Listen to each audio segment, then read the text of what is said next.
Muy buenos días, señora presidenta, señora magistrada, señor magistrado. La justicia no es política, ni la política es justicia. Aunque la señora Keiko Fujimori es una figura política, este caso no trata sobre la política. Este caso trata sobre un caso penal. Y aquí no hay un caso penal. Yo sí seré clara y concisa, y les traigo a ustedes una verdad clara y contundente. La señora Keiko Sofía Fujimori Gucci no ha cometido delito alguno. Señores magistrados, a lo largo de este juicio lo que va a quedar claro y evidenciado no es otra cosa, sino lo siguiente. No existe aquí un hecho de relevancia penal. La Fiscalía no ha sido capaz de presentarle a ustedes un hecho de connotación penal que cumpla cada uno de los elementos del tipo, menos aún les ha traído una fórmula probatoria sólida. Quedará evidenciado también que aquí no hay una teoría jurídica firme, no solo porque no se puede sancionar a nadie por un delito que no estaba previsto como tal, sino porque la Fiscalía no ha podido argumentar y no podrá, al final de este juicio, ¿cómo así sustentar aquellas alegaciones políticas se enmarcan en un caso penal? Y finalmente, lo que se va a evidenciar aquí al final del día no es otra cosa que no existe prueba de cargo irrefutable en contra de mi patrocinada. Es cierto, señores magistrados, vamos a escuchar a 1934 testigos. Vamos a analizar y debatir 5.180 documentales. Escucharemos todos 24 peritos. Y todos vamos a analizar los debates periciales. Pero desde ya les anticipo algo. Al final de cada uno de ellos, la única conclusión que ustedes van a sacar es que aquí no hay un caso penal. ¿Y por qué les digo esto? Dirán ustedes, si hay tanto bagaje probatorio. Señores magistrados, no se puede probar lo que no existe. Si no hay delito, no hay pruebas de cargo. Una primera cuestión que les quiero pedir, que les ruego tomar atención. No nos distraigamos ni desconcentremos de lo que es este proceso. Este caso es un caso penal. Dejemos de lado la política. Eso no nos sirve aquí. Acá tenemos que escuchar y argumentar cosas jurídicas, porque sobre eso ustedes van a decidir. Así que, señores magistrados, les ruego, les imploro, no permitamos que se desnaturalice el sistema de justicia penal. ¿Cuál es el tema probandum aquí? El tema probandum es un caso penal. La política no sirve. Acá no se está juzgando el señor Alberto Fujimori. Acá se está juzgando a su hija Keiko Sofía Fujimori Gucci por ser líder de un partido político. Sí, esa es la acusación. Ese es su delito, según la Fiscalía. Así que dejemos de lado esas cuestiones. Tampoco es tema probandum, señores magistrados, aquí todo lo referido a los congresistas de la República, a los empresarios nacionales, mucho menos a los supuestos integrantes de los cuellos blancos. Tampoco aquí los medios de comunicación. Así que todo lo que han escuchado de eso no les va a servir a ustedes para tomar una decisión en este caso penal. Les ruego, seamos firmes y conscientes y respetuosos del marco fáctico de imputación. Estamos seguros, señores magistrados, que al final de estas audiencias la señora Fujimori será absuelta. La verdad es clara y contundente. No hay delito, no hay lavado de activos. Señores magistrados, ¿qué debió probar o qué debió presentarles a ustedes la Fiscalía? ¿Y qué no va a poder probarles? Un supuesto aporte ilícito. ¿Qué se requiere para el lavado de activos? En primer lugar, el aporte ilícito. Aquí no hay ningún aporte ilícito. Por tanto, no se configura el delito de lavado de activos. Aportantes nacionales con dinero lícito, ¿dónde está lo irregular? Odebrecht, no se puede probar lo que no existe. Tampoco hay un delito fuente aquí. Por tanto, no se cumple un elemento normativo del delito de lavado de activos. La Fiscalía no ha sido capaz de presentarles uno a ustedes. ¿Qué sanción reclama entonces?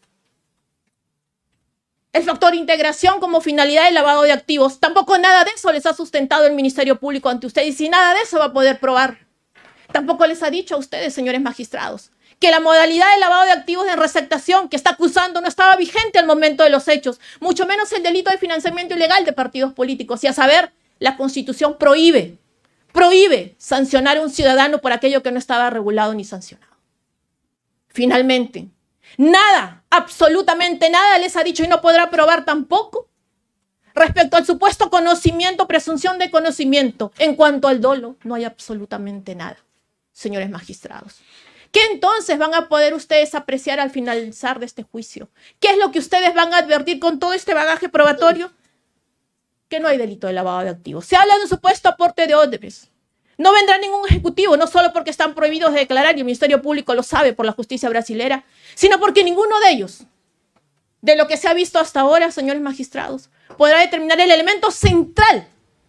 No nos distraigamos en cuestiones ajenas a esto. El elemento central del lavado de activos, una fuente ilícita. No hay nada de eso, absolutamente nada de eso en la construcción del Ministerio Público. Habla de la caja 2 y nadie ha dicho que eso sea ilícito. De hecho, los propios ejecutivos en su momento dijeron y el Ministerio Público lo sabe. No contabilizado no era necesariamente ilícito. Odebrecht 2017. No estoy diciendo que era ilegal. Mameri 2018. No veo ilegalidad o legalidad en no tener registro sobre eso. Mameri 2018. Y el señor Barata 2019. No puedo determinar exactamente cómo se generaba la caja. Más allá de ello, señores magistrados, ninguno, nadie podrá determinar ante ustedes que hubo un aporte de Odebrecht o que hubiera ingresado a Fuerza Popular o que hubiera ingresado al patrimonio de mi patrocinada. Nadie podrá decirle que la señora Keiko Fujimori solicitó, agradeció o recibió algún beneficio de esta empresa. Nadie, absolutamente nadie. Y eso va a quedar probado al final del proceso. Por demás, les ha dicho que supuestamente mi patrocinada tendría conocimiento de esto. Insisto, no se puede tener conocimiento de algo que no existió. Pero más allá de ello, y en la propia fórmula del Ministerio Público que aquí presenta, si supuestamente estas personas dicen que no era ilegal, no era ilícito, o que no conocían, ¿cómo así? En la tesis de la Fiscalía, en la tesis del Ministerio Público, los supuestos destinatarios podrían haber tenido conocimiento de esto. Es un imposible jurídico, como se van dando cuenta ya. Tan imposible jurídico es esto, señores magistrados, que dice aquí el Ministerio Público y desde ya es también falso cuando alega indebidamente que en su condición de congresista supuestamente hubiera beneficiado a esta empresa. Absolutamente falso, y se los digo firmemente. Tan falso es que este informe del 2008 se emitió antes incluso de que existiera el Partido Fuerza Popular, que recién existe desde el 2010 o 2011. ¿Cómo así entonces pudiera haber beneficiado o servido de algo? Más aún, y falso es, señores magistrados, un proyecto de ley que pasó por 3 comisiones revisoras, 3, y en ninguna de ellas participó mi patrocinada. ¿Cómo entonces se puede alegar algo donde no ha tenido participación? Más aún, si ni siquiera participó en la votación de diciembre del año 2008, ¿cómo entonces se le puede alegar que participó en la votación de los proyectos 286 y 287 que exoneraban de la segunda votación, cuando no participó en estas?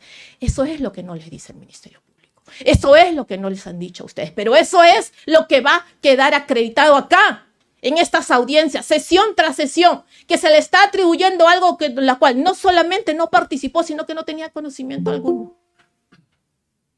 Sin perjuicio de hecho, señores magistrados. Y hay que tener algo muy claro en esto. Mi patrocinada, como cualquier ciudadano común, tomó conocimiento y conoce de estos actos referidos a esta empresa a posterior del 2015 con estas detenciones. Tan es así que incluso el Poder Judicial premió al señor Barata en el año 2013 o lo reconoció, y eso es públicamente conocido también. ¿Puede hablarse, señores magistrados, de lavado de activos de fuente lícita? Este es un imposible jurídico en la estructura que presenta el Ministerio Público, y se los voy a explicar por qué. Es cierto, va a venir el señor Romero Pauletti. Es cierto, vendrán los ejecutivos de las empresas correspondientes. Es cierto, hablarán del aporte del señor Rasmus.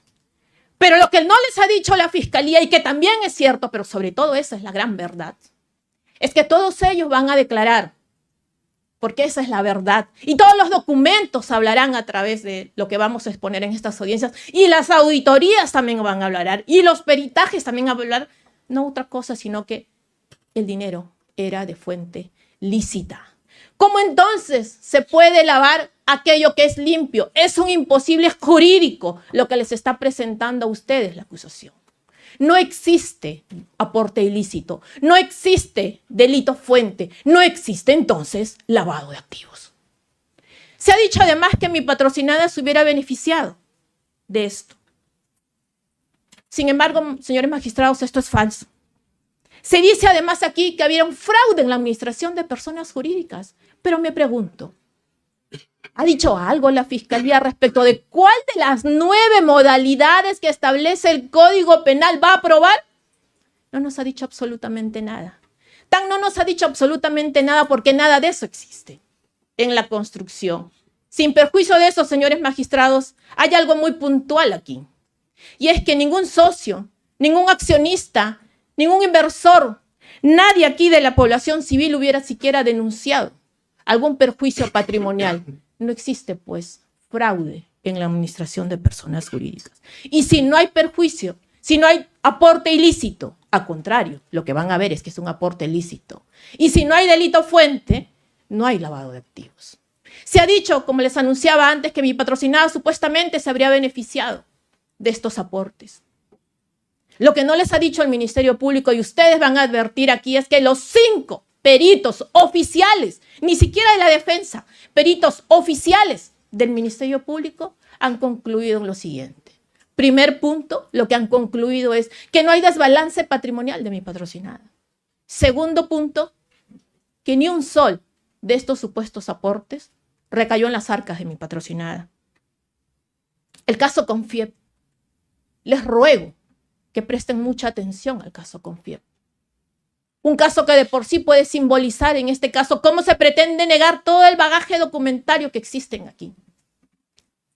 Ustedes van a ver, señores magistrados, y escucharán de voz de cada uno de los integrantes de esta institución que están convocados aquí como testigos. Van a analizar cada una de las documentales que existe. Van a analizar en este caso las auditorías y las pericias que existen. Y nuevamente la conclusión va a ser una.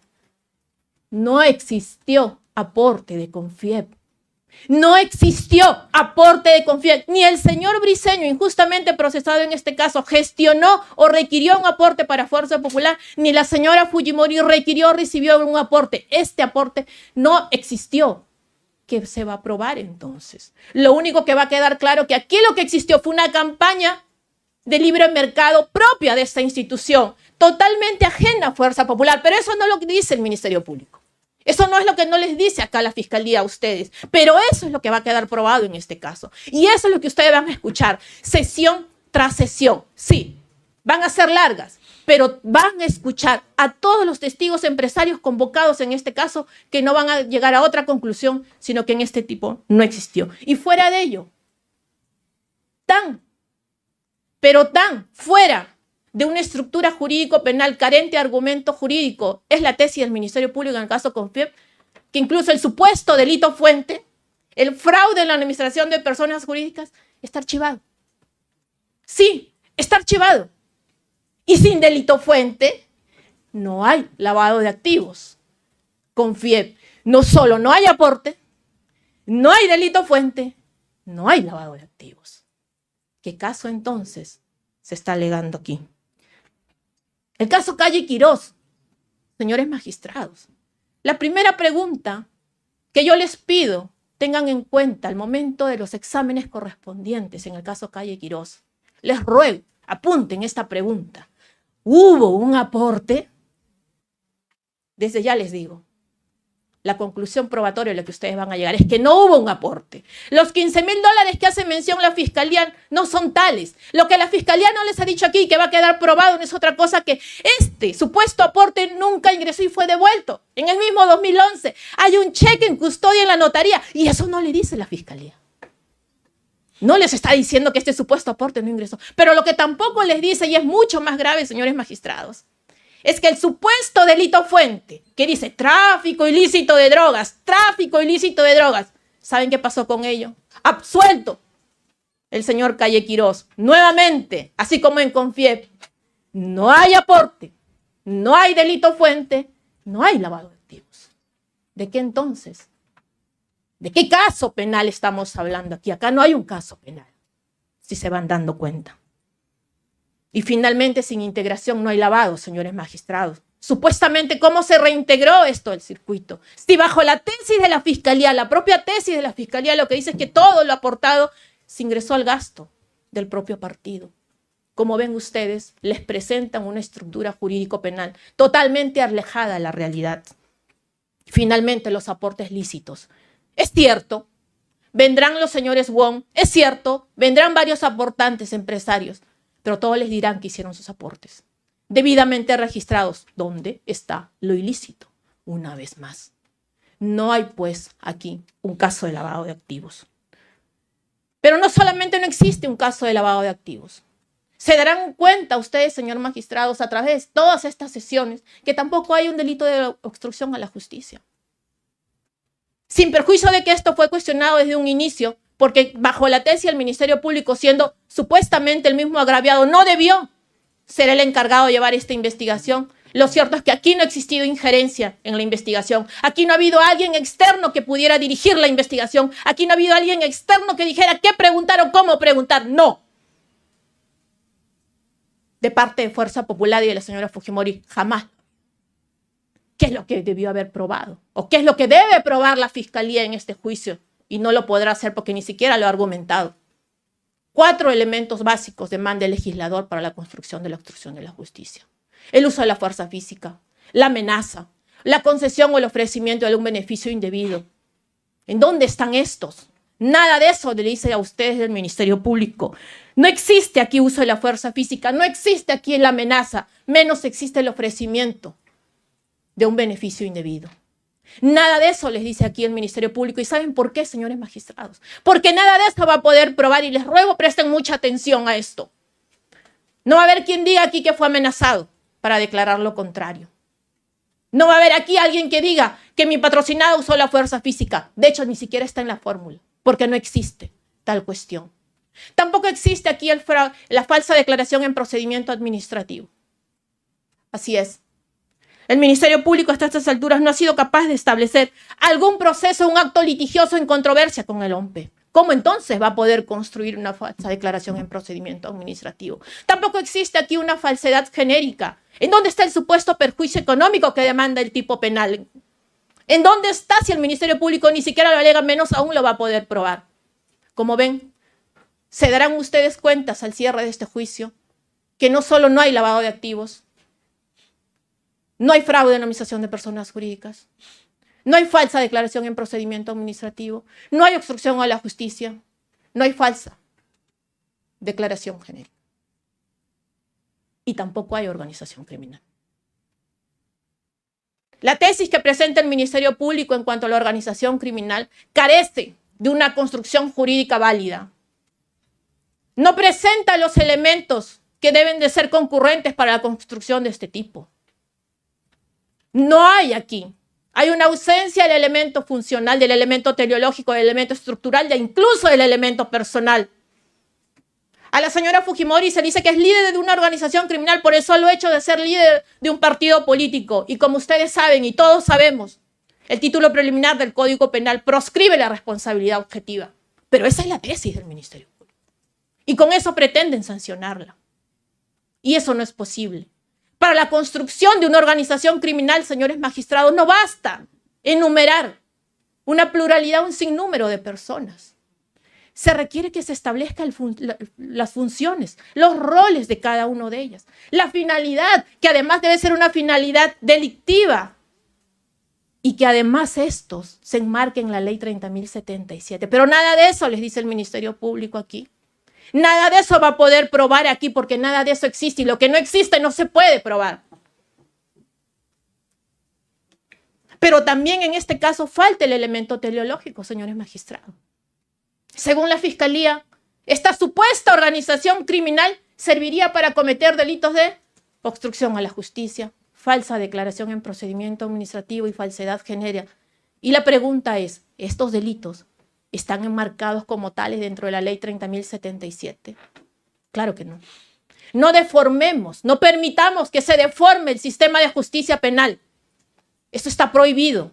Y en cuanto al delito de lavado de activos, ya lo hemos dicho, no solamente no hay aporte ilícito, no solamente va a quedar evidenciado aquí que hay una fuente ilícita, no solamente va a quedar evidenciado aquí que no hay un delito fuente, sino que no hay lavado de activos. Señores magistrados, carece también aquí de algo básico, el elemento funcional que demanda este delito de organización criminal. La Fiscalía se limita ante ustedes a presentarle un organigrama. Sin embargo, esto no es suficiente, señores magistrados. Tendría que haber establecido un plan criminal, en concreto y propio, con determinación de roles. ¿En dónde está eso? Y eso va en contra. Presentar un simple organigrama va en contra de lo que establece, en este caso, y ustedes lo saben, el Acuerdo Plenario 1 de 2017, Fundamento 39. Pero nada de eso va a aprobarles, porque nada de eso existe. Finalmente, el elemento estructural, señores magistrados, y aquí es algo muy puntual. La Fiscalía habla de una jerarquía vertical de tipología mixta. Y la pregunta es, ¿el ser líder de un partido político es suficiente acaso para darlo por válido? Evidentemente que no. Pero eso es lo único que presenta aquí la Fiscalía. Y como ustedes saben, la proscripción objetiva, la responsabilidad objetiva está proscrita. La jerarquía estándar en esta estructura vertical estricta establece, exige que tenga que darse de manera alguna una clara cadena de mando de una asignación eficaz y eficiente de roles y funciones. Que ahí donde el líder dice algo, ordena algo, todos los subordinados la acaten. Y eso no se va a quedar probado aquí. ¿Saben por qué? Porque es cierto. Vendrán hasta ustedes diversos parlamentarios y exparlamentarios. Es cierto eso. Pero lo que ustedes van a darse cuenta después de cada una de estas declaraciones no va a ser otra cosa que, si bien mi patrocinada emitía sus opiniones respecto a estos aspectos, muchas veces, muchísimas veces, eran en contra. Incluso estos propios parlamentarios no asumían tal posición. No hacían caso de estas oposiciones. Como ven, entonces, hay un imposible jurídico. ¿Cómo así, entonces, aquí esta supuesta subordinación y control obligatorio existe? ¿No se da? La propia tesis del Ministerio Público lo configura de esa manera. Es un imposible jurídico, entonces, la construcción de la organización criminal que le trae a consideración. Se dice, además, como ejemplo de esta cuestión, y ustedes se van a dar cuenta, señores magistrados, que mi patrocinada benefició, dice aquí, o se opuso, dice, fervientemente a la ley de alimentación saludable. Se los digo firmemente. Es absolutamente falso. Tan falso es que hubieron hasta 3 proyectos de ley presentados por Fuerza 2011 que, a contrario de lo que dice el Ministerio Público, les ha dicho a ustedes aquí, más bien motivaban estas leyes de los rótulos que hoy en día todos conocemos. ¿Dónde está entonces lo ilegal? ¿Dónde está entonces lo ilícito? Ustedes se van a dar cuenta escuchando a cada uno de estos testimonios que van a pasar por estas audiencias. Sin perjuicio, como ustedes saben, señores magistrados, que los votos, las propuestas legislativas no tienen relevancia penal, porque tienen un respaldo constitucional parlamentario. Imagínense ustedes cuál sería el efecto contrario ante tal atropello de entender absolutamente lo contrario. Se ha dicho además aquí, señores magistrados, que vendrá el señor Camayo. Muy atentos. Les ruego, en efecto, vital atención, porque nada de lo que les ha dicho el Ministerio Público podrá decir si antes no lo ha dicho. No hay nada de ilícito ni irregular. Se dice además que el señor César Inostroza Pariachi, basta ya de cosas que no tienen que ver con este caso. Nada de irregular ni ilegal. El Ministerio Público no ha podido sustentar en absoluto nada. Si en su momento eso sirvió para poner las tribunas aquí, en este caso, ahora, en el plenario, frente a ustedes se darán cuenta que no existe nada de irregular, ni ilícito, ni indebido. El chat de la botica. Sí, después de tanto tiempo vuelven a hablar del chat de la botica. Pero lo que no les dice la Fiscalía, señores magistrados, es que desde enero del 2019, la Sala Penal Nacional estableció que era totalmente inocuo, carente de relevancia penal, que no constituye un elemento de convicción propio para la organización criminal. ¿Y por qué seguimos hablando del chat de la botica? ¿Cuál es el factor de relevancia penal? ¿Cuál es la prueba del chat de la botica para que lleven a prisión por organización criminal? En absoluto, como ven ustedes. Hablemos del título de imputación, señores magistrados. Se le establece una autoridad mediata en aparatos organizados de poder. Ser presidenta de un partido político, señores magistrados, no se puede equiparar a un poder de mando. El Ministerio Público no podrá acreditar todo lo contrario porque nada de eso existe. Tampoco en este caso, señor magistrado, Fuerza Popular no se ha desvinculado del ordenamiento jurídico. Las acciones que le reprochan al partido y que le reprochan a mi patrocinado son cuestiones políticas. Si no se está conforme con estos aspectos políticos, discutámoslos en el escenario político, pero no aquí. No aquí en un tribunal de justicia penal, porque eso no es debido, porque eso no es permitido, porque eso no es correcto. No desnaturalicemos, como les dije al inicio, este debate jurídico. Tampoco la Fiscalía aquí ha comprobado la fungibilidad de los supuestos ejecutores. No de eso les ha dicho. No les ha establecido a ustedes de que existiría un sistema automático de reemplazo a estos ejecutores. ¿Dónde está esto? Es fácil decir, hay una organización criminal porque aquí está el organigrama. No, la ley es clara, la ley establece que hay que cumplir 5 elementos normativos de este tipo. Pero nada de eso existe aquí, nada de eso se podrá probar, porque nada de eso existe. Si no hay delito, no hay pruebas, no se puede probar lo que no existe y no hay un caso penal. Se dice además, y esto sí es sumamente grave, que mi patrocinada sería autora mediata y autora directa. Es decir, señores magistrados, la autoría mediata, como ustedes bien saben, tiene que ver con esta persona que solamente da órdenes de atrás para que sus subordinados los lleven a cabo. Pero para sorpresa, el Ministerio Público también le dice que es autora directa del lavado de activos. Es decir, Keiko Fujimori, autora mediata, se ordenó a sí mismo Keiko Fujimori para que realice otro delito. ¿Es eso posible jurídicamente? Esa es una construcción inviable jurídicamente. No existe tal posibilidad. No desnaturalicemos entonces el sistema de justicia penal. Finalmente, ni nuevamente, el Ministerio Público nos cambió la acusación. 23, sí, 23, aunque parezca sorprendente, es el número de requerimientos fiscales en este caso. Y el último lo realizó en su alegato de apertura. Ha vuelto a acusar al señor Eric Mato Monge. 3 veces lo mencionó el acusado Eric Mato Monge. Desde diciembre del año 2023 se retiró la acusación al señor Eric Mato Monge. Ruego a ustedes una sana precisión al respecto. En cuanto a la Procuraduría, señores magistrados, la Procuraduría se ha ceñido y se ha pegado a todos los fundamentos sin sustento jurídico del Ministerio Público. Así que mi respuesta a la pretensión del Ministerio Público es exactamente la misma, porque no hay nada más de lo que dice. Llama mi atención, sí, desde luego, que haga referencia a un atentado contra el orden económico, a que en este caso se ha avanzado, se ha querido alcanzar el poder político a través de las curules. ¿Cuál es el sustento probatorio de esto? ¿Cuál es el nexo causal de esto? Nada de eso nos dice en este caso. Señores magistrados, para terminar, quiero hacerles una pregunta a todos los que están viendo este proceso, a ustedes. Una sola pregunta. ¿En dónde está el lavado de activos? Cuando el fiscal hace referencia al legado histórico del señor Alberto Fujimori, les pregunto, ¿dónde está el lavado de activos? Cuando la Fiscalía dice que vendrán aportantes nacionales a declarar fuente lícita, les pregunto, ¿dónde está el lavado de activos? Este juicio pasará a la historia nacional, no solamente por las arbitrariedades que se han dado, sino por una cuestión muy simple.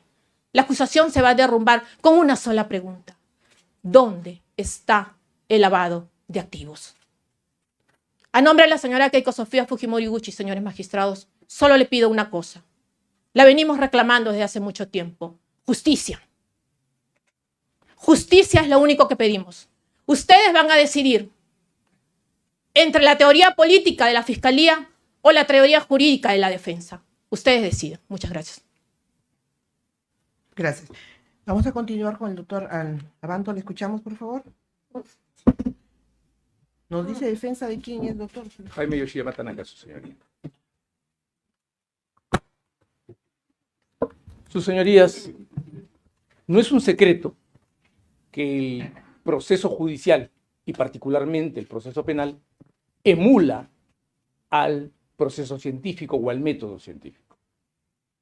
En el curso de una investigación para poder llegar hasta un juicio oral, tenemos que cumplir con los pasos de observación de un fenómeno, formulación de una hipótesis, experimentación, emisión de conclusiones y su publicación y comparación. Cuando llegamos a este último paso, que es la publicación y comparación, se da la oportunidad de ejecutar lo que Karl Popper en su trabajo sobre metodología científica llamó la falsación. es el momento en que presentamos todos los argumentos que falsean la tesis levantada por el investigador a fin de definir si es cierta, si es válida o es inválida. Si la tesis es falseada, la tesis obviamente queda invalidada. No una, sino muchas veces, su señoría, los experimentos científicos, a pesar de haber seguido meticulosamente cada uno de estos pasos, han fracasado. Uno de los fracasos más notables, permítanme relatarles esto, su señoría, fue el experimento que Michelson y Morley ejecutaron entre 1881 y 1887 para demostrar la existencia del éter. Desde los tiempos de Aristóteles se decía que existía un medio, un fluido, una sustancia a través de la cual viajaba la luz y viajaba el sonido.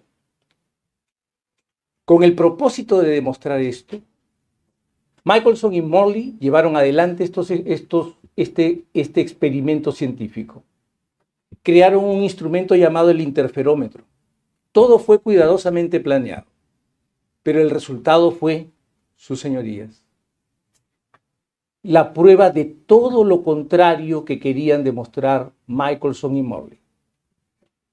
Michelson y Morley demostraron que el éter no existía cuando su propósito era demostrar que sí existía. Yo tengo que decirles hoy, sus señorías, que algo similar va a ocurrir en este juicio, que un fenómeno muy parecido va a ocurrir en este juicio. El Ministerio Público ha levantado la tesis de un lavado de activos ejecutado en organización criminal por mi defendido y otras personas más. Nosotros sostenemos que en el curso de este juicio se va a probar exactamente lo contrario, que no ha habido ningún lavado de activos. Y vamos a empezar señalando los hechos públicos y notorios. El 25 de noviembre de 2018, mi defendido don Clemente Jaime Yoshiyama Tanaka reconoció ante los medios de comunicación haber pactado aportes con el señor Juan Rasmus Echecopar y con el señor Dionisio Romero Pauletti. No tuvo ningún problema en aceptar esto, como tampoco tuvo problema en señalar que había él diseñado un esquema de simulación por el cual quedara oculta la identidad del verdadero aportante con la presencia de otros aportantes. La simulación, su señoría, lo conocen ustedes mejor que yo, está en el Código Civil. Y solo tiene relevancia penal si es que produce un daño o contraviene este código que está aquí en este momento. No se trató, por tanto, su señoría, de un lavado de activos, porque el dinero recibido provenía de fuente lícita. En el curso del proceso, el Ministerio Público les ha dicho tres cosas en su alegato de apertura acerca de los aportes. Que Odebrecht hizo un aporte de $1 millón, que el señor Rasmus hizo aportes en las campañas 2011 y 2016 por $7 y pico millones, y que el señor Romero hizo un aporte de casi 4 millones en las campañas 2011-2016. En orden al aporte de Odebrecht, lo único que la defensa tiene que decir es que se sentará tranquilamente a esperar que lo pruebe. La regla básica en un proceso es que quien afirma algo tiene que probarlo. Esperaremos serena y tranquilamente a que vengan los testigos del Ministerio Público, a que el señor Jorge Barata pueda ser contrainterrogado ante ustedes, no en la semiclandestinidad de las diligencias fiscales, sino ante ustedes, en el plenario, ante la opinión pública, con el control de la opinión pública, para que nos explique y les explique a ustedes las variaciones continuas de su versión sobre el supuesto aporte.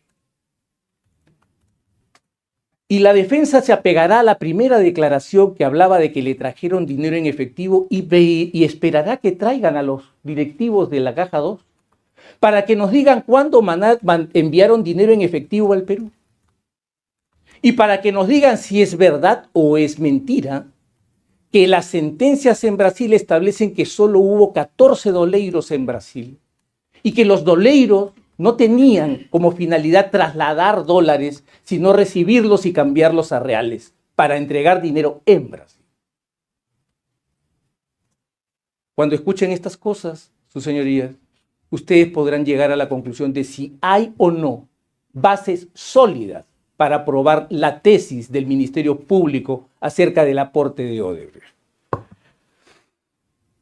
En orden al aporte del señor Rasmussen,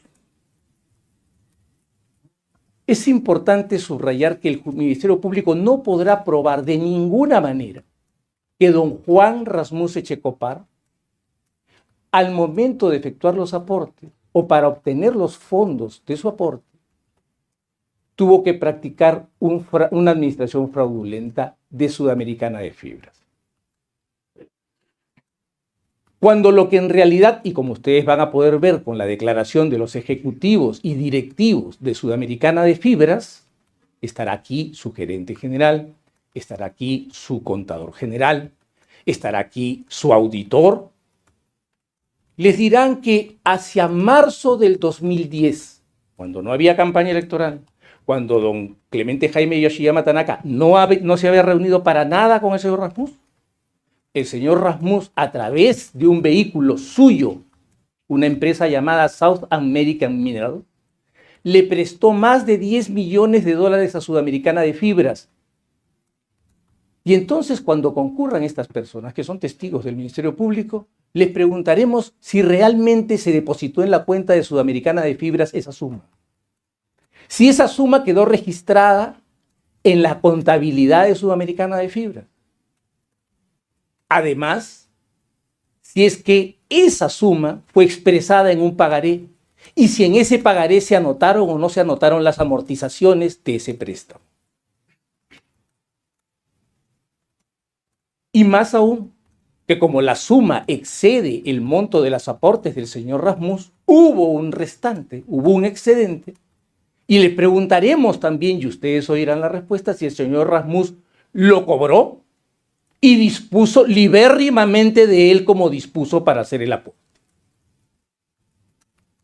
Cuando esto termine, cuando esta parte termine, sus señorías, ustedes tendrán que preguntarse si cobrar una deuda y disponer del dinero recuperado de la deuda constituye administración fraudulenta, origen de un delito de lavado de activos.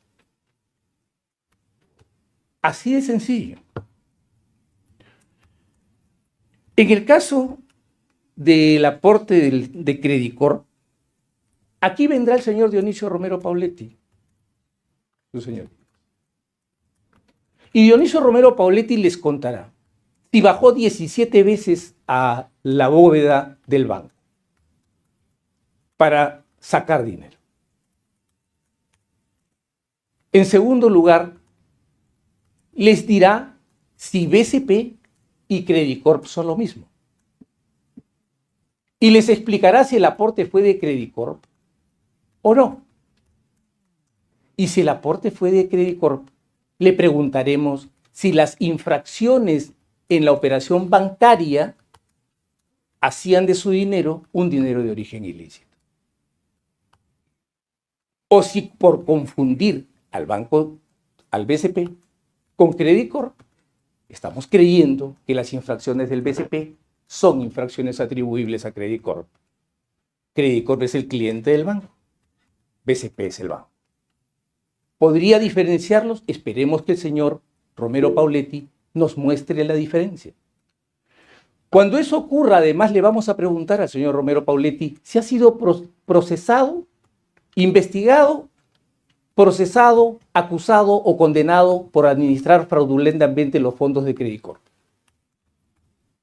En ese momento sabremos, su señoría, si el señor Romero Pauletti cometió un delito de administración fraudulenta para obtener dinero que se lo dio a Jaime Yoshiyama, Como en el caso anterior, en el que más o menos la tesis es que don Juan Rasmus le robó a Juan Rasmus para darle el dinero al señor Yoshiyama para que lo lave en la campaña de la señora Fujimori, preguntaremos al señor Romero si el señor Romero le robó al grupo Romero para darle dinero al señor Yoshiyama para que lo lave en la campaña de la señora Keiko Fujimori. Sobre el aporte de Santiago Calle Quirós, estruendoso cargo de dinero de origen ilícito, cuando llegue el momento de leer los documentos, ustedes podrán ver la disposición fiscal de archivo de la investigación por tráfico de drogas contra el señor Calle Quirós, la disposición que declara consentida la decisión y las cartas enviadas por el gobierno de los Estados Unidos comunicando el retiro del señor Calle Quirós de la lista mandada por la ley Kingpin. Cuando eso termine, ustedes tendrán que preguntarse si efectivamente el señor Calle Quirós era un narcotraficante y si producto de sus actividades de narcotráfico hizo un aporte para la campaña de la señora Fujimori, para que la lavara la señora Fujimori en su campo. Como ustedes podrán ver, sus señorías, para que haya obstrucción a la justicia se requiere que haya delito. Un delito que uno trate de ocultar para que no se vea. Amenazando o comprando testigos. Y entonces ustedes entenderán o preguntarán, tendrán que preguntarse si es que había razón, porque los seres humanos somos seres teleológicos, perseguimos finalidades.